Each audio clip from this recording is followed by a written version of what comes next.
Hello. Today, I think, is the end of the city exploration. I covered kind of the last area that I hadn't been to so far. A very kind of, what's the word? Kind of general, kind of, geez, I'm really lost for words today. I didn't go to every single shop in the area by any means. I kind of just covered the ones that were handy to get to. One I was driving past and I think it's disappeared, or at least I was distracted and didn't see it. But anyway, I went to one, two, three, four, five, about six shops today. And like I said, that I'd say that is it now. I've covered all the areas of the city I wanted to cover. I haven't actually covered the whole city. I didn't basically do the whole of South Auckland, but I find the shops down there don't really have that much to offer from the past times I've been there. So today I found four CDs. It's pretty decent finds. One in particular, not to kind of overuse this term or to over exaggerate, one of them is almost like a holy grail. It's something that I've been looking for 25 years. And something that I was actually going to buy about a year ago for about $15, but I found it today for $2. So very happy to find that. Let's go through them. First one is a band I've heard by name, but never actually heard their music before, Japandroids. The album is Celebration Rock. I think this was their second or third album. This came out in 2012. They are described as a rock duo, and you can see there's two of them there, in the vein of the White Stripes or Royal Blood.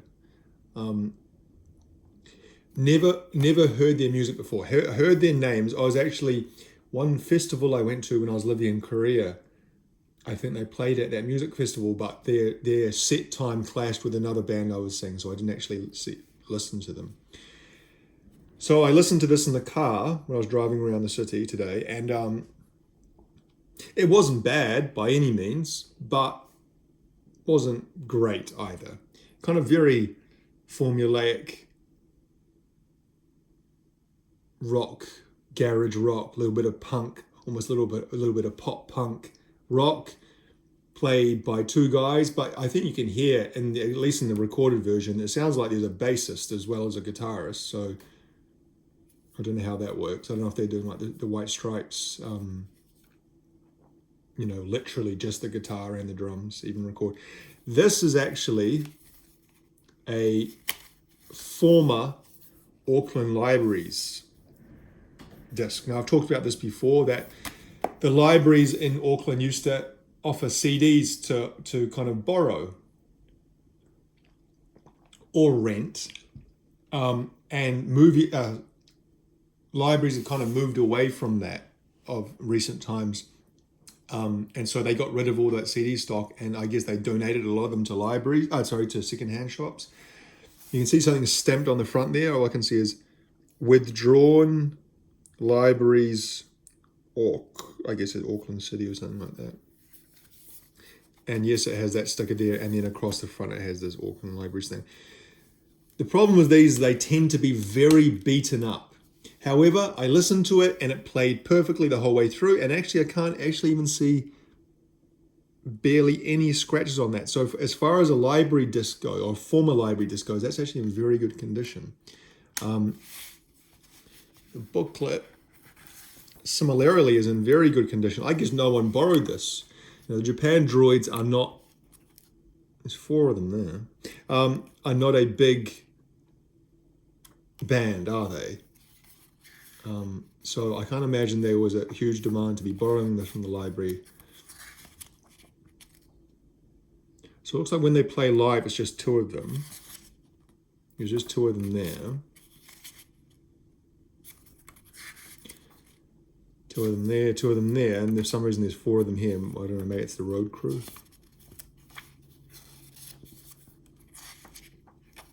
Maybe it's just their mates and they're hanging out. I don't actually think I would keep this, just because it really didn't do anything for me, and I just can't imagine listening to it ever again. It wasn't like, sometimes you listen to things and even though you maybe don't like it immediately, you can think, well, there's something there a bit deeper. I need to listen to this more to really get it. That's certainly not the case with this music. It's kind of very immediate and straightforward. And it just, wasn't anything really super interesting or exciting for me. The second or third song, I think it was the second song, Fire's Highway, I liked a little bit. But the rest of them were nothing really special. Can't see any kind of lineup as to who's actually in the band, but anyway. Now we see this little thing there, Canadian. I've noticed this before. Another, there we go. This just says the lineup: Brian King and David Prowse. I've seen other Canadian artists have this little Canada thing on there. I think that means that they got a grant from the Canadian government. Because Canada, well, I guess nowadays not so much, but Canada was quite a progressive, and I don't mean progressive in the sense that people think of it nowadays. I mean more in the social democratic progressive sense of the 70s and 80s and the 90s. Maybe it died in the 90s in most places. Where they would offer pretty decent support to the creative arts. Another country that's famous for doing that is Sweden. A lot of those Swedish bands that came out in the 2000s, like the Hives and the Helicopters, and was it Hot Heat, and who else was there? Refused. The Refused were a bit earlier. They were supported by the Swedish government. They basically were paid not to work and just to work on their music. You know, they didn't need a job, which obviously in most countries that's just completely, unbelievable. It wouldn't be even something you could even imagine that the government is paying you to be a musician. And I'm not saying they're making a lot of money. It's pretty bare bones living, but it makes it possible to kind of focus on your career as a musician. So maybe Canada had something similar or has something similar. The other band I noticed this little symbol on was Men I Trust. They have that. So I'm just assuming, maybe this isn't true, but maybe some sort of creative arts grant. I know in New Zealand, the government gives little creative arts grants, like for making movies and, whatnot. But it's not a lot of money, It's enough to kind of get you through a small period of time, but you need usually another job to kind of support yourself at the same time. So that was the first thing. These were all $2 today. Yes, I think. What was that first one, $2? Yes, all $2. Number 2. And you will know us by the Trail of Dead. Well, I thought it was the Trail of Our Dead, but it's just Trail of Dead. And you'll know us by the Trail of Dead. I think I've shown one of their albums before that I own. I own the album Worlds Apart, which came out in about 2002. This is, I think, their first album, self-titled, came out about 98. Anything on the disc? No, you can't see anything. But on their Wikipedia, it says they are post-hardcore. I would never have imagined of calling this band a post-hardcore band. But maybe they are. Maybe they are formerly hardcore kids and then went this direction. It's kind of that music of the early 2000s that kind of, some people kind of gave the broad brushstroke of emo to it. Not that I would call these guys emo, but they have that kind of certain element that it's not really hard enough to be punk or hard rock, but it's not really soft enough to be that kind of acoustic, and it's not really whiny enough to be emo. but I quite like the album that I own of theirs, Worlds Apart. I enjoy that album. I like it a lot. So I saw this and I thought, well, I'll take a gamble on it. I listened to just the very first couple of songs when I was driving, and I liked them, but I need to listen to it more, obviously. This is a second hand, so this is third hand at least, and someone got this at Real Groovy. I can't actually see what the original price. So it was a Blue Dot special. Can't take that off, but I would guess probably, oh, you go, $24.95 was the original. Then they marked it down to Blue Dot, and then it got $5 off.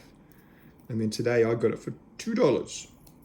And it's been in the store since the 8th. Today's the 23rd. So it's a couple of weeks.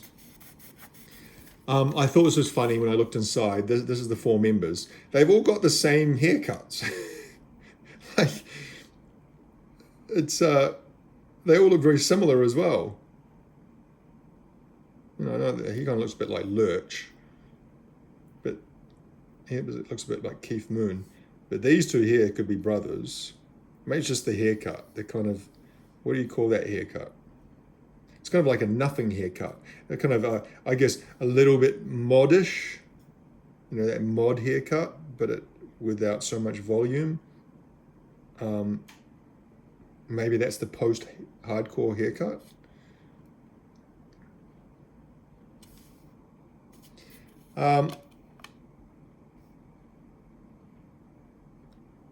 You know, my friend, when I was at high school, when we left high school the first year after, one of my best friends was in the hardcore scene in the city I live in, and he was a singer in one hardcore band, quite a renowned hardcore band in the very small insular scene that existed in the late 90s, early 2000s in Auckland.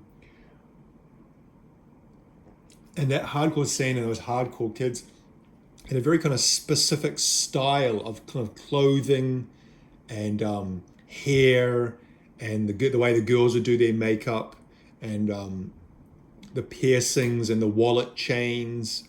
I don't know if that was a thing in where you are from as well, but I'd say, you know, between the years about 1997 to about 2002, seeing that photo there kind of reminded me of it. Not that they look like in my city, but it was just that kind of black and white photo at a show. So yeah, it doesn't look like as much going on in here. It's just the liner notes and the lyrics. So this was recorded in '97. And the guys are Jason Reese, Conrad Keeley, Kevin Allen, and Neil Bush. They still have a snail mail. Look at this very early internet website. And then look at this, the Darnock at mail.u Texas. So that's a university. Because, you know, for a long time, the only email addresses were university academic email addresses, because that's how the original, you know, email in its first iteration was used.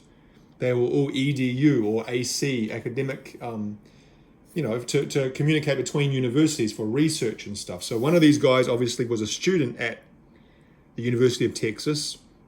Where is the University of Texas? Universities in America kind of confuse me, because sometimes they'll have multiple branches. Like, I know University of California or University of Southern California, there's like lots of campuses. Like there's one in Santa Barbara, and there's one in somewhere else. I don't know where else there are other ones, but I've noticed that's kind of like a difference. I get in New Zealand, we have only a handful of universities, and there's kind of, the university is a university. There isn't a University of Auckland blah blah and Auckland blah blah. Anyway, next up, a bit of a classic, John Lennon and Yoko Ono's Double Fantasy. I believe the album that he was working on, or was just finishing working on, when he was killed, murdered in 1980, and was released posthumously. Yes, 1980. Now this, interestingly, that was what was sticking out on the shelf. And if something's that's obviously Japanese katakana. Katakana, if you don't know, is Japanese has got 3 scripts. It's got kanji, which is the Chinese characters, you know, the very kind of complex and harder ones to read because there's so many of them. And they're ideograms, as in like it's not like an alphabet. And then they've got hiragana and katakana, which are more like alphabets. Not exactly, but kind of, you actually sound out the symbols. For example, this is Chion Renon. Double.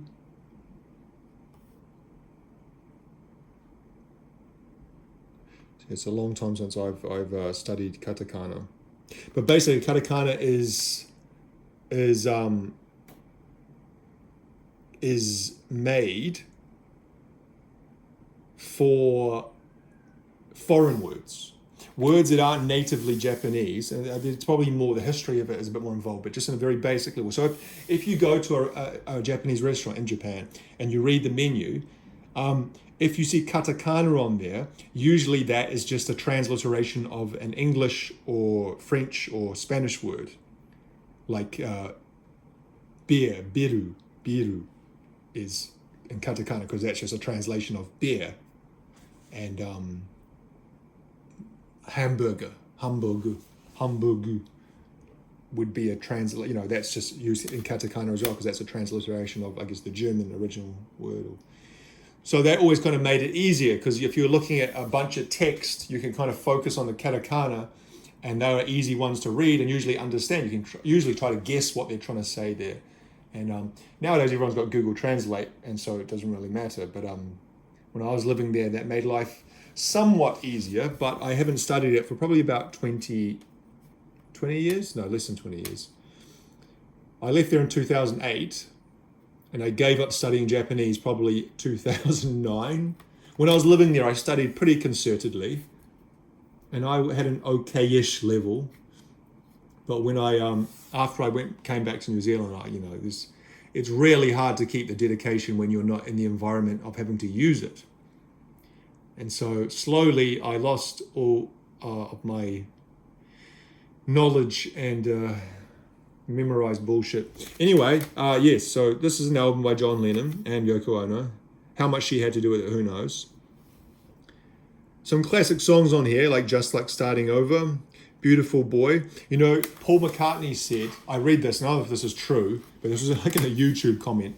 I was watching the Sting song, It's either If I Ever Lose My Faith in You or Fields of God. I think it may have been Fields of Gold, because that seems more McCartney-ish, doesn't it?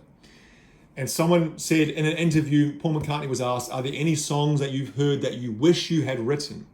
And the two songs Paul McCartney says he wished he had written were Fields of Gold by Sting and Beautiful Boy by John Lennon. And that song, Beautiful Boy, is a great song. It really is especially knowing, sorry, my voice is a bit cracked there, especially knowing what happened, and also how much he was dedicated to his son, Sean, how he kind of like retired from music for a time just to kind of focus on raising him. And then he was killed when Sean was 5, I think. And they wrote a song about him, Beautiful Boy. The last part of that song, I think it says Good Night, Sean, something like that. But every time I listen to that song, because I've got a son, and it kind of makes you feel emotional.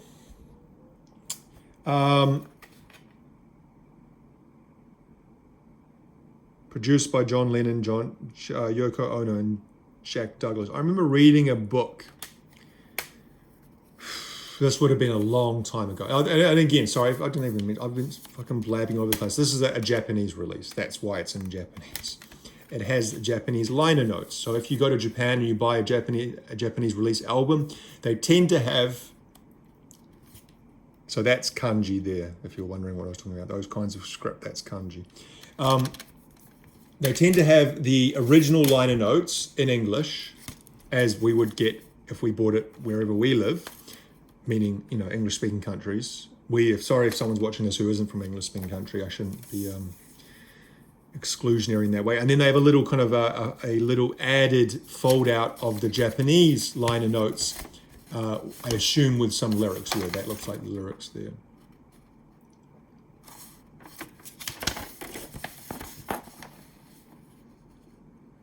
And see, all of the song titles, they just transliterate using katakana. So it's just basically literally, the English put into Japanese. So, beautiful boy. You know, so imagine saying the words with a Japanese accent, as silly as that might sound. Now that one there, that's hiragana. Those first three, da, da, da, those are hiragana. Blah, blah, blah, no, angel. Is that hai?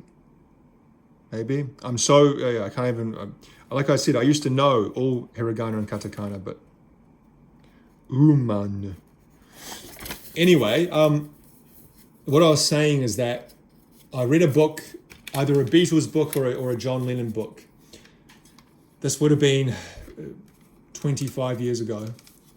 And the one memory I have of it is that they interviewed the producer of this, or maybe not, it wasn't the producer, maybe it was the mixer or the engineer. It was whoever was working with him.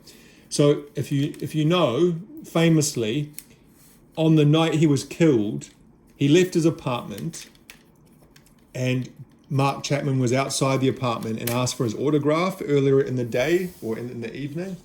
And there's a photo of John giving him the autograph on whatever album it was. And then John went out, and I think he went into the studio and worked on this album. They were just finishing up, so maybe, like I said, mixing it or mastering or just kind of putting the final touches in it. And he was working together. And I'm not sure if it was the producer, Jack Douglas, or if it was one of the engineers or a mixer or whatever. But he was working with someone, and then he left, obviously went back to the Dakota where he lived with Yoko and Sean, and then he was shot as he was getting out of the car and walking into his building. When they told the guy who had been working with John that evening, the producer / mixer / engineer, that what had happened, he kind of went white as a sheet and then deleted the tapes that they'd been working on that night. And I might have the story a little bit off there, but I quite vividly remember reading that and thinking, wow, that's weird. Almost like they'd been talking or discussing something that was really heavy, and then that happened, and the guy just kind of was shook and so did that. That might be apocryphal, or I might be misremembering it, but that is certainly what is in my memory. Lastly, this last one is something I've been looking for, not searching desperately for, but something that I downloaded probably back in about the year 2000 or 2001 from Napster. It's a band that I own other albums from. And this particular album is one that I've been searching for. This is the album. Do you recognize that cover, that artwork? Maybe you don't, because there's no writing at all. So this is what was looking at me when I looked on the shelf. Godspeed You Black Emperor. Now I never know how to actually pronounce this album title. Is it F sharp A sharp? Or F dash A dash? Or F hash A hash? I don't know. But this is one of their early albums by Godspeed You Black Emperor, and it's the one that has, I'm going to take this off.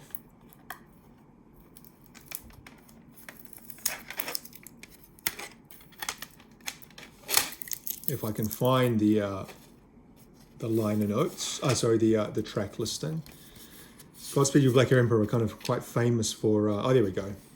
Dead Flag Blues, which I think was the first song I ever heard by these guys. If you've heard it, it starts off with a very kind of atmospheric, ominous, low hum. And then there's a spoken word part of, sounds like an old man, don't know who he is, kind of describing basically like an apocalypse or the end of the world, or some sort of event where civilization has broken down. And it kind of had like a profound effect on me as a 20-year-old, or however old I was when I heard it for the first time. And it kind of introduced me to the band, and then I downloaded a whole bunch of other stuff by them. And I've listened to them off and on since then for the last 25 years.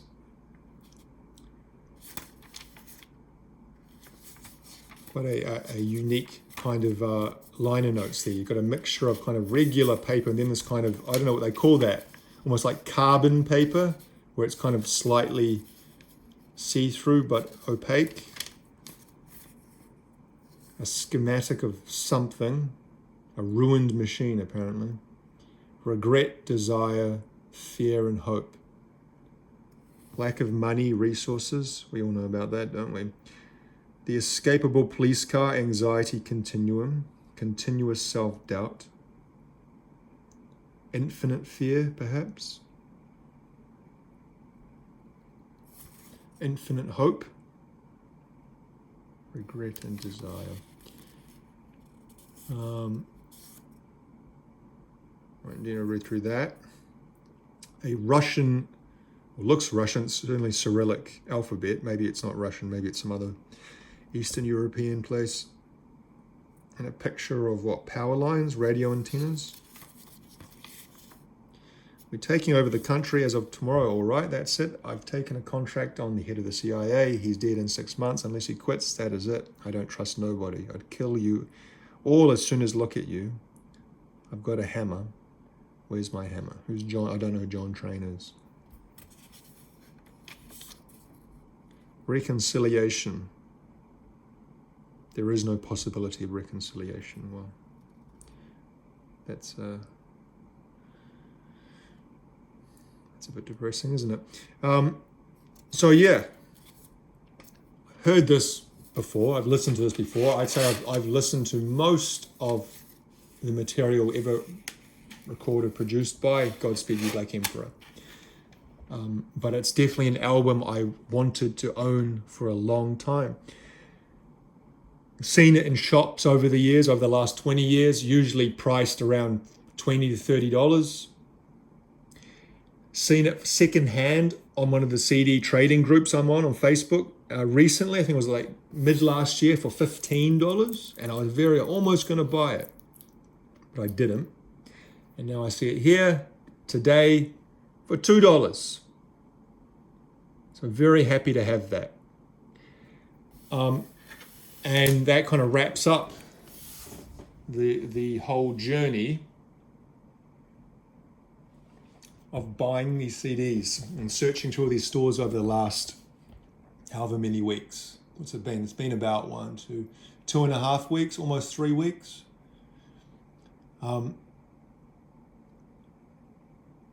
I've kind of done my dash for a while. I don't feel I need to be searching through these stores anymore. In saying that, I found some really good stuff.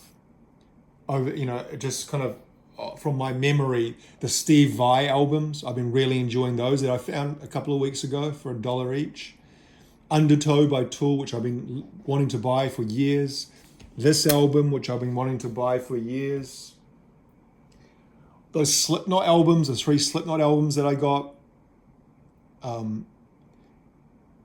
Some really good stuff. And so in that way, I'm happy, and it's been a good, productive, at least in collecting, time. But I just, as I've kind of repeated and said over and over again, I just really haven't been feeling it, haven't really been enjoying the actual going to the stores, if you know what I mean. And part of that, I don't know, I think there's multiple reasons for that. But I was looking through my CD shelves the night before last, and I was kind of going through each thing. I was thinking,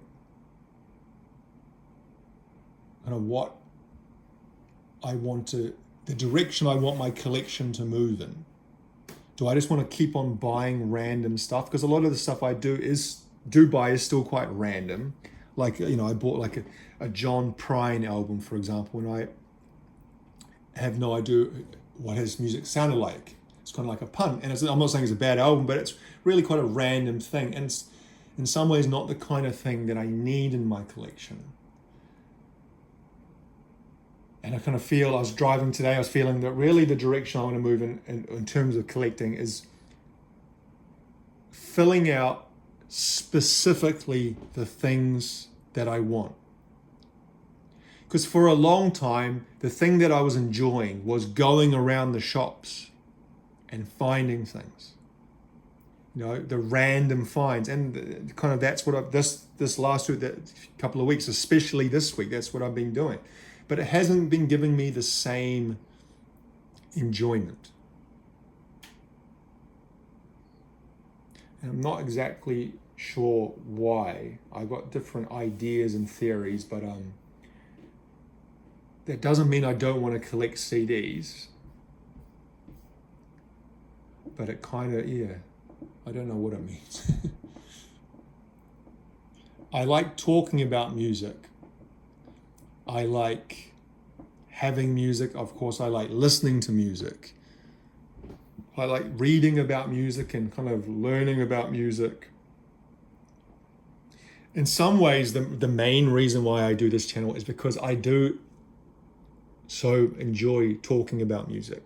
And really, I have no one to talk about music with, I should mean.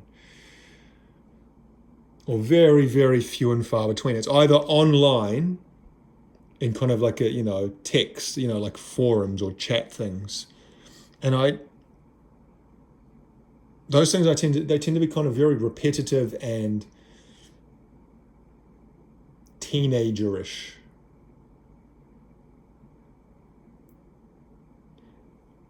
And maybe that's just because I'm not really into internet stuff. Every now and then I'll meet someone who likes kind of music, but usually they like it on a much lower level than I do. And I don't mean like that in a condescending or in a pretentious way. I'm just saying not many people are kind of obsessed with music as I am. And so we'll start talking about something and then I'll kind of like, I don't know, get overexcited and say, what about this? And they'll be like, no, I don't know that. What about this? No, I don't know that.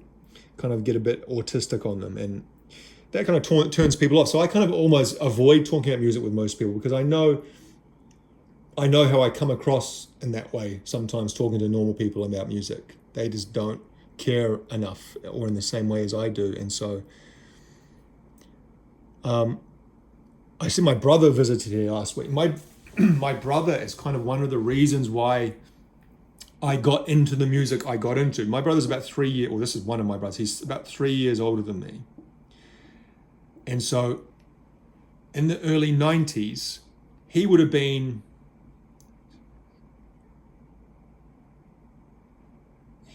about 14. Is that right? He would have been at 14 or 15 at the kind of height of the grunge thing, with Pearl Jam and Nirvana, kind of around 10, Nevermind versus In Utero, Bad Motorfinger, that kind of super peak era. He would have been about 14, 15, which is really the prime age. And I was a little bit younger, but he kind of introduced me, not like kind of like, hey, listen to this, but he listened to it. And he was my older brother, and I kind of like idolized my older brother in some ways, even though we fought like cats and dogs and didn't always get on. You always kind of idolize your older brother, don't you? If you have an older brother. Looked up to him, and if he thought something was cool or good, then I kind of wanted to know what about that thing. As you get older, sometimes you maybe try and rebel against that. And I thought, well, if he thinks it's cool, then it must be shit when I was a bit older. But that was kind of, especially in that very early. And so he was visiting last week, and I had like talked a little bit about music with him. And, but again, he's a very busy person with his job, and he's kind of like a normal 47-year-old man, and is maybe not as interested in music as I am. So anyway, my point is that one of the reasons why I make these videos is kind of for me just to talk into the void about music, and the vehicle being secondhand CDs.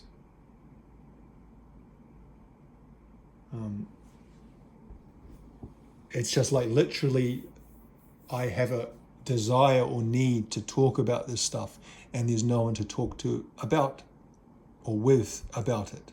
And so therefore I make these videos.